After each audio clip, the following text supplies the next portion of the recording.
So who exactly is Ardashir and what does his presence mean for the future of Talos 2? Well, with patch 1.2 dropping lore bombs left and right yesterday, we're starting to see the true scale of what Endfield Industries brought with them through the Cosmic Gate, and from the shocking reveals about the exiles to the identity of the mysterious 13th Suie sibling, the rabbit hole has never been deeper. It's been a while since I've covered Arknights Endfield content, so as we dive into the brand new lore of patch 1.2, we'll also start unpacking the true nature of Wuling Rift, the Aether side, the exiles, and a terrifying memory sequence that proves Priestess is never truly gone. Either that or I'm just losing my mind again. But yes, we're going to be discussing all of that and more, lots more. But first, you of course know who the Suie siblings are, right? Well, if you haven't, don't worry, because we have Talos 2's reincarnated version of probably, most likely, one of the Suie siblings. And no, I'm not talking about the 13th sibling, I'm talking about the overworked and overpowered Tianshu Zhuang. And you can get this electric Levatine with the support of today's video,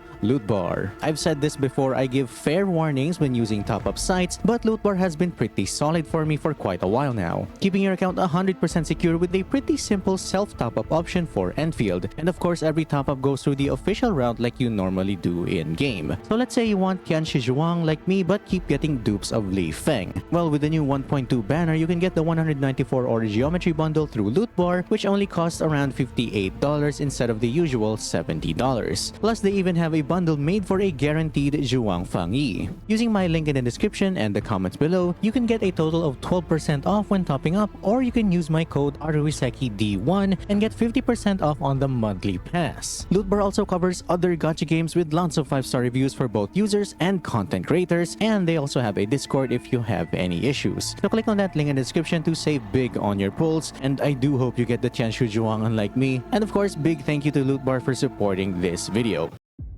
Now, it wasn't until this patch that we got a real look at Ardashir and Nefareth, two prominent figures and the main antagonists tied to the exiles 10 years ago. I've already made an introductory video if you haven't played either of the two games yet. That video basically gives you everything that you need without getting too deep into the lore of both games. And now in patch 1.2 of Endfield, we find out that Ardashir has lived for well over 100 years, meaning he was very likely present when Endfield first arrived on Talos 2 around 150 years ago. Ardashir also carries a lot of sadness with him out of care and also anger, burdened by all the times the Endmen had to exert their power, go into forced sleep, and lose their closest companions to the grinding of time. And now, even after the Endmen has lost their memories, they still won't join Ardashir and the exiles, which we'll talk about later, don't worry. And then we have Nefareth, an Archosaurian who went down trying to destroy Wuling in an epic boss fight where she transformed into a crocodile-like dragon. Archosaurians, or Adakris, have distinct crocodilian traits like their scaly tails, but they also have long pointed ears similar to the Sarkas and, well, also horns. It's highly likely that this is the last we'll see of her, but considering how Talos 2 works, I'm seriously hoping that she comes back as a reconvener just like Ardashir. I mean, just look at her character model. I'm pretty sure she wouldn't die and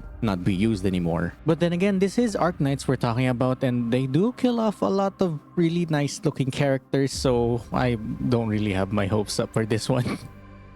Now, speaking of Ardashir, he is a Phidian. For those who aren't super deep into the racial lore of Arknights, Phidians are a snake-like race with scaly tails and extremely keen senses. Because of their naturally slim and somewhat feeble-looking builds, which, well, Ardashir actually looks like, they are often heavily underestimated or misunderstood. Terrans tend to hit them with stereotypes of being sly or untrustworthy, literally calling them snakes in the grass, and falsely assuming that they secrete venom. But based on how Ardashir speaks, his words are very much venomous, but also persuasive. Ironically, many Phidians lean into this by becoming top-tier toxicologists and making their own chemical poisons for self-defense. One example, if I could still remember, is Eunectus, who is actually a really thick snake. But their biggest defining trait is their hyper-focus. When a Phidian locks onto a goal, they will dedicate their entire existence to it without ever being diverted, which Ardashir perfectly reflects in his goal against the Endmen, or is he? But what confuses me is how he can use spatial arts like the liches, and he pretty much looks a lot like a lich. But then again, he uses some form of Aether-type arts magic and is actually responsible responsible for the Aether swords and shields in the first introduction of the game when we fought against Erignis. Even the apparitions that he creates is pretty much similar to the huge puppet boss. This hyper-focus perfectly explains Ardashir's past as well. Before fighting against him, he gave us a dinar before leaving our dreams, which is the official currency of Sargon, and mentions that he used to be a pasha, which is the same name as Padishah. This is clearly a memory from his original life on Terra before becoming a reconvener, and might be referring to the Padishah Lugal Zargus. But then again, he's a Fidya and not an Aslan, which I'm also confused about. Anyway, in Sargon, a pasha or Padishah holds supreme authority right alongside the Amirs, sitting just beneath the Shahanshah, which is the King of Kings. Ardashir mentioned claiming the treasure of another lord in the place of gold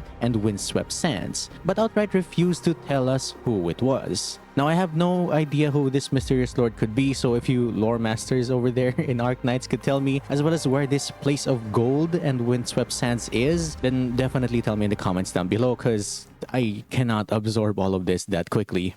But this brings us to where Ardashir currently resides, which is Kirch. It's a breathtaking snow-capped free city untouched by the Blight or the Angeloi inside of Talos 2, famous for its criss-crossing cable tramways. But the most important part of this is the name. Kirch is actually a name directly after the Ferenmut Kiera, or as the lore mentions, Kiera Gander. To give a quick recap, Ferenmuts are ancient reality-altering and godlike entities native to Terra, which is the original planet where all the Terrans come from, which is the first planet for the first game. Ferenmuts can create proxies as well, which are humanoid fragments of their soul that carry a portion of their power. Kiera was the chill and relatively friendly god of the Kerag region who hung out with Pramanix back on Terra. The fact that this city exists in Talos 2 practically confirms that Kiera is the Ferenmut who traveled with Endfield Industries through the Cosmic Gate. But Ardashir also dropped a massive title on the Endmin, calling us the successor of Originium, the same way Nefareth calls us the child of Originium. But now he tells us that we carry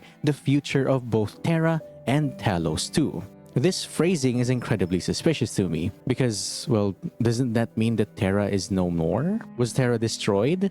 And what exactly forced that massive exodus from Terra? While some theories say that the Endmin is a reconvener of the Doctor or Priestess, my personal bet is that the Endmin is a living Originium humanoid, a personification of humanoid itself. We might be looking at a regular precursor, despite the penguin memes, but being the successor of the very network, the very Originium forest that stores souls and memories, implies that we're something entirely synthetic and created entirely out of memory. Of course, there's also the biggest threat from the first game, and might also be a threat in this game because of the Aether side, always looming in the background of this universe, which are the Observers, the cosmic civilization-wiping threat that started this whole mess in the first place.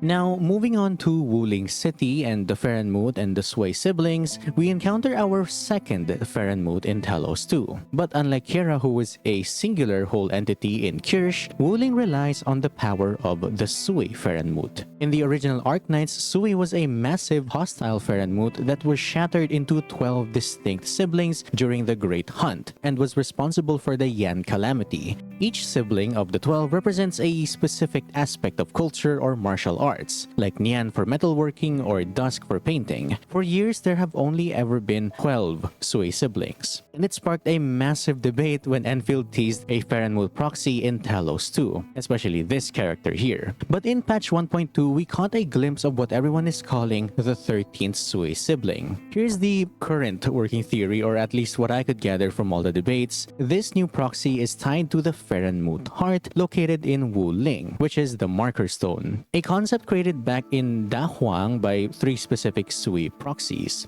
Nian, Shu, and Dusk, representing metalworks, agriculture, and painting. And Wuling embodies all 3 of these perfectly as well. So it's very likely that this 13th Suie sibling, this proxy created by these 3 sisters, is a Suie homunculus or something that looks a lot like Shu, honestly. But there's a massive catch. Despite everything that's happening in Wuling itself, all of the stuff in Wuling and how it represents these 3 Suie sisters, the Marker Stone itself and the interior of the Ferenmut heart in Wuling are heavily characterized by 3 specific motifs: butterflies, wall scrolls, very long wall scrolls at that, and calligraphy. Now, there's only ever been one Suie sibling characterized and is very deeply connected with those 3 exact things. And that's the deceased Suie sibling, which is Jie.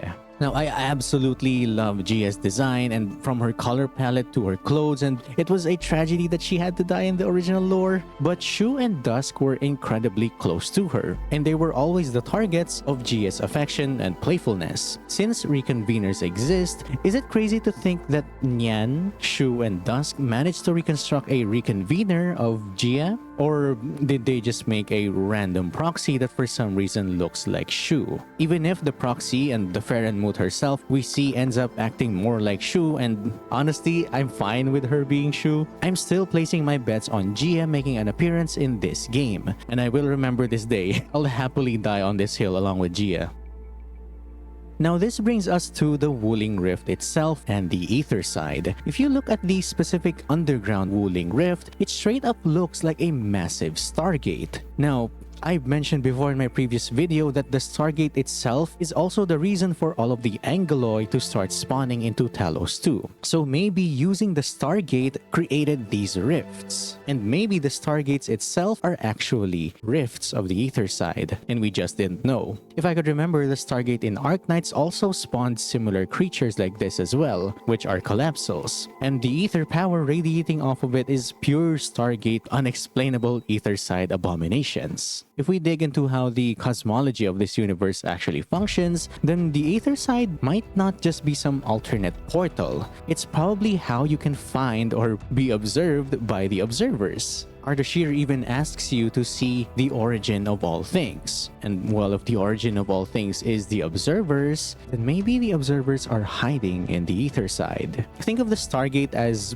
back doors or transport portals into the universe's main structure. The cosmic gates rely on this underlying architecture to instantly transport and teleport people across space and probably even time. But by opening that cosmic gate, they invited the Angeloi in. The Blight isn't just a standard corruption or disease or some mad experiment created by Ardashir and the other exiles. It's likely the fundamental laws of the Aether side leaking through this Stargate and aggressively trying to overwrite the physical reality of Talos 2, or literally anywhere it lands on. But then we also have the exiles, known to the Terrans as the Foundation. Now, I don't know what the Foundation really is, but they're currently hiding out in the Aether space, meaning they either found a way to survive this harsh and deadly place outside of space and in the weirdest places of all things, or that they're actively the ones doing the Aether magic themselves. Currently, Ardashir says that the Foundation are the source of Edmin's despair and that the Edmin is their nightmare, which means that Originium is the one thing that can defeat the Aether. But also Aether is the one thing that can make Edmin's life hell. Now, my favorite guess is that Teresa and Theresa's is part of this foundation. I mean, Ardashir even picks Teresa's flower garden as a place to try and persuade the Endmin. So I'm pretty sure that Ardashir knows about this past as well. He's already more than 150 years old, so he likely knows about the past as well as Terra's past. Lastly, I want to talk about Teresa's white flower garden sequence again. Ardashir speaks to us in this space, but this actually isn't real. It's all happening inside of the Endmin's head, and Ardashir is just trying to persuade us inside our dreams. Now, the fact that our deepest mental memory space manifests as Teresa's garden is actually terrifying because, well, the events of that is very much tied to Priestess and, well, how all of this started. I don't have proof yet, but I swear Teresa and Teresa's is lurking somewhere in this game, just like Priestess is watching this entire planet unfold through the assimilated universe. And I mean, just look at the symbol on our jacket. Like, she's literally watching like a police camera at this point. But anyway, that's pretty much all all I've got for this lore dive today. And yes, I really wanted to dive into Arknights first. And yes, I've been waiting for Arknights for a while, and man, this patch is actually pretty good. And outside of the massive lore drops, the game itself and, well, the scenes, the cutscenes, the story, the interactions with the characters is actually getting really good. I mean, you just have to deal with Tang Tang first. Now, if you enjoyed this breakdown and want to see more Arknights Endfield videos, then consider leaving a like and subscribing, because if you do, then it'll really give me the opportunity to make more videos of more games and cover more lore of these games as well. So let me know your craziest theories about the 13th Suie sibling and Ardashir and the Exiles and the Foundation, especially the Foundation, because I have no idea who those guys are. Tell me in the comments below, okay? Of course, thank you so much for watching, and I'll see you guys in the next video, yeah? And as always, stay mad, theorists. Bye!